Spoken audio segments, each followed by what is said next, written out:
بەردەوام دەبین لە تۆری سێمی پرۆگرام لە سۆرانەوە میوانمان دەبێت باسەوە دەکەین کامڕۆ لە زانکۆی سۆران دیدارێکی نێودەوڵەتی لەلایەن بەشی مێژویە و زانکۆیە بەڕێوە دەچێت بە دروشمی دکتۆر کەمال مەزهەر مێژوونووسێک لە یاقوت ژیان و ڕێبازی لە نووسینەوەی مێژووی کوردیدا بۆ گفتوگۆکردن لەبارەی ئەو دیدارە ڕاستەوخۆ لە سۆرانەوە بەڕێز دکتۆر محەممەد گەلاڵی بەڕێوبەری یەکێک لە پانێڵەکان لە دیداری نێودەوڵەتی مێژوو لە زانکۆی سۆران لەگەڵماندایەت دکتۆرم کاتت باش بێت دەمەوێت دەستپێکی پرسیارەکەم باس لەوە بکەین ئامانج و گرنگی ئەم پانێڵە یاخود ئەم دیدارە مێژوویە خۆی لە چیدا دەبینێتەوە. زۆر سپاس بۆ کەناڵی کورسات نیوز دەستان خۆش بێ بۆ ئەو داوەتکردنی ئێمە زۆر سپاس مەمنون. حقیقەتەن دیداری نێودەوڵەتی دکتۆر کەمال مەزهەر مێژوونووسێک لە یاقوت ئەمە لە ساڵیادی یەکەمی کۆچی دوایی ناوبراوە ئێمە هەڵساوین بە ئەنجامدانی ئەو دیدارە زانستیە نێودەوڵەتیە بە بەشداربوونی پسپۆڕانی ناوخۆ و دەرەوەی وڵات. گرنگی ئەو کۆنفرانسە لە دووبارە خوێندنەوە و هەڵسەنگاندنەوە و باسکردنەوەی کارە زانستیە پڕبەهایەکانی دکتۆر کەمال مەزهەرە کە لە ماوەی 6 دەیەدا توانی مێژووی هاوچەرخی کۆر هەموو کونج و کەلەبەرەکانی لە ئەرشیفخانەی ئیمپراتۆرەتەکانی وەکو ڕووسیای تزاری دواتر یەکێتی سۆڤێتی جاران و هەروەها لە ئیمپراتۆرەتی بەریتانیای مەزن و ئەرشیفەکانی فەڕەنسا و هەروەها ئەرشیفەکانی ئەڵمانیاش بەشێکی زۆری لەوانە لاپەڕەکانیان هەڵبداتەوە و مێژووی سەرلەبەری نوێی کورد بە تایبەتی لە دوای ساڵی 1950 بنووسێتەوە. تاوان یەکەم وتاری لە ڕۆژنامەی بڵێسەیان لە گۆڤاری بڵێسە لە سلەیمانی لە ژمارەکانی 3 و 5 و 6 ئەو کاتێکە قۆناغی چواری زانکۆ بووە وتارە زانستیەکانی لەسەر مێژووی شارستانیەتی کورد و مێژووی زمانەکەمان زمانی کوردی بڵاو کردەوە پێش ئەوەی کەوا لە ساڵی 1960 بڕواتن لە بۆ یەکێتی سۆڤێتی جاران لەوێ کە دکتۆرا ماستەر و دکتۆرا واروها دکتۆرای ناوک بخوێنێ کە یەکەم کەسە لە خۆرهەڵاتی ناوەڕاستە توانوێتی ئەو دکتۆرای ناو ماوەی 6 ساڵدا تەواوی بکات و کارە زانستیەکانیشی لەوێ زۆر وە تەقریبی نزیکەی 30 کاری زانستی بەستەنها کە لە کاتی کە تەڵەبەی ماستەر و دکتۆرا بۆ لە مای ئەو 10 ساڵەیەدا 30 توێژینەوە واروها نامەیەکی ماستەر و دکتۆرا و دکتۆرای ناوک کە هەر هەمووی 1500 لاپەڕەیە ئەو کاتە بە حقیقەت لە کوردستان و لە کوردستانی گەورەدا بەگشتی یعنی نووسینەوەی مێژووی ئەکادمی زۆر شێوەیەکی زۆر کەم بووە بابەتایبەتی لەلایەن دەوڵەتەکانەوە مێژووی کورد بە شێوەیەکی ئەکادمی نووسراوە بەڵام بە ڕەهەندی ئەو دەوڵەتە داگیرکەرانی سەر کوردستانەوە بۆ نمونە وەکو تورکیا وەکو ئێران وەکو عێراق وەکو سووریا هەروەها دەوڵەتە جەلهێزەکانیش ئەوانش بە ڕەهەند و بەرژەوەندی خوان ئەو مێژووی کوردیان بە شێوەیەکی ئەکادمی لەلایەن دەستگا زانستیەکانەوە نووسیویانەتەوە. دکتۆر محەممەد مەزهەر وەکو بە عەرەبی پێی دەڵێن ئوستاذ الئەجیالە یعنی با بڵێن ئوستادی هەموو نەوەکانی ئەکادمی کووردا کە لە مێژووی کووردا بە درێژایی بڵێن 70 ساڵی ڕابردوو کە مێژووی کورد بە شێوەیەکی ئەکادمی نووسراتەوە. بەڵێ دکتۆر محەممەد ڕۆڵ و پێگەی دکتۆر کەمال مەزهەر لە نووسینەوەی مێژوو هەروەها ئەو کارانی کە کردوێتی بۆ دۆزی کورد لە دیدارەکەدا چۆن باسی لێوە کراوە و چۆن خراوەتە ڕوو؟ بەڵێ زۆر گرنگە ئێستا مەسەلەن بۆ نمونەیەک لەو باسانەی کە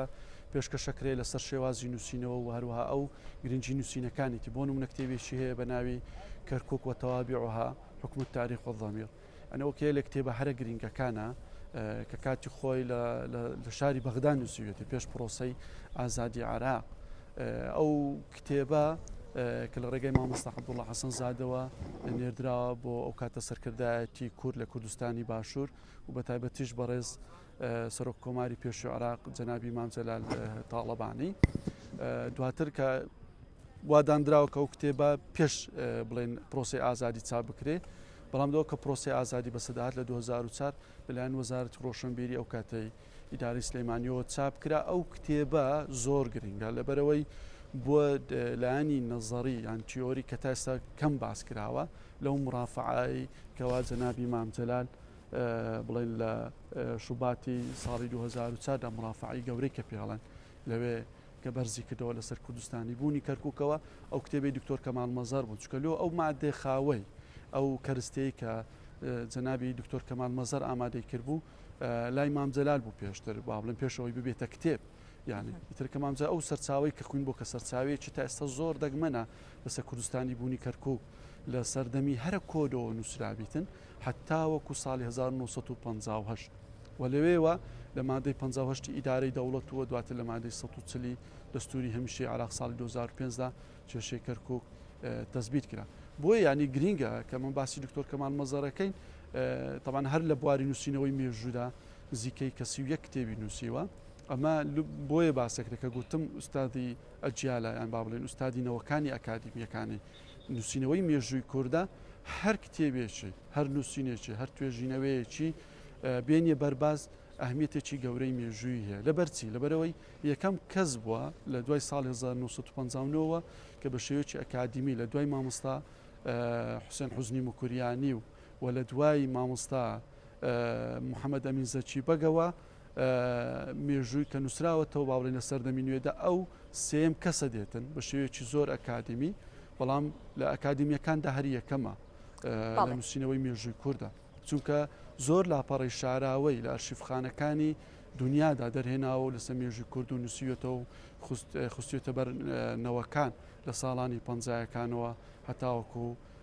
ساڵانی 2016 و 17 تا ئەو کاتە نەخۆش کەوت کە دواتر لە بۆ چارەسەری چۆ وڵاتی ئەڵمانیا و بەڵام بەداخەوە لە ساڵی پار لە 16 سێ ساڵی 2021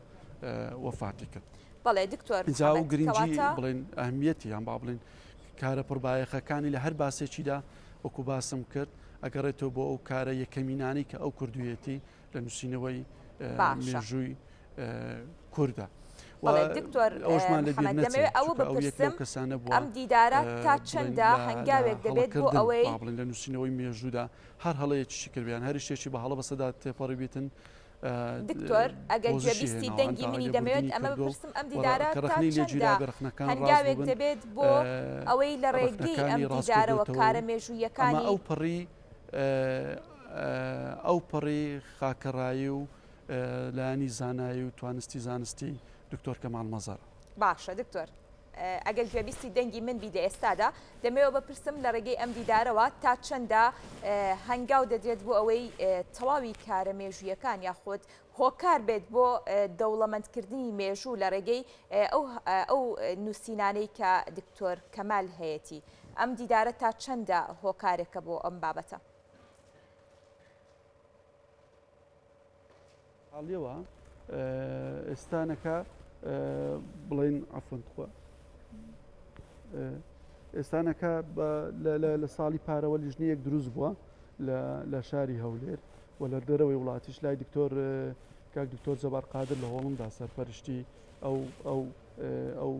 ئەو پرۆژەیە کاتن کۆکردنەوەی بەرهەمەکانی دکتۆر کەمال مەزەرە لە تا ئێستانەکە نزیکەی 14,000 لاپەڕیان لە کارەکانیان کۆ کردوتەوە و ئێستا لە بەردەمی چاپە کە چاپ بکرێتن حقیقەتەن و پرۆژەکە با بڵێن لایەنی دارایی کە بۆی دابینکراوە بە تایبەتی شەهلاخان هاوسەری کۆچکردو دکتۆر کەمال مەزەر ئەو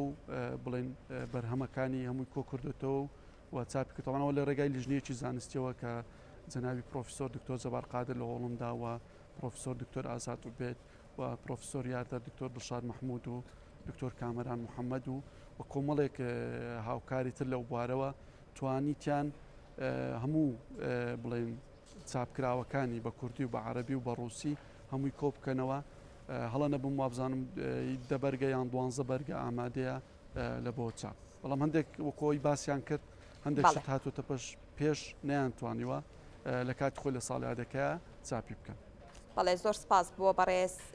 دکتۆر محەممەد گەلاڵی بەڕێوبەری پانێڵ لە یەکێک لە پانێڵەکان لە دیداری نێودەوڵەتی مێژوو.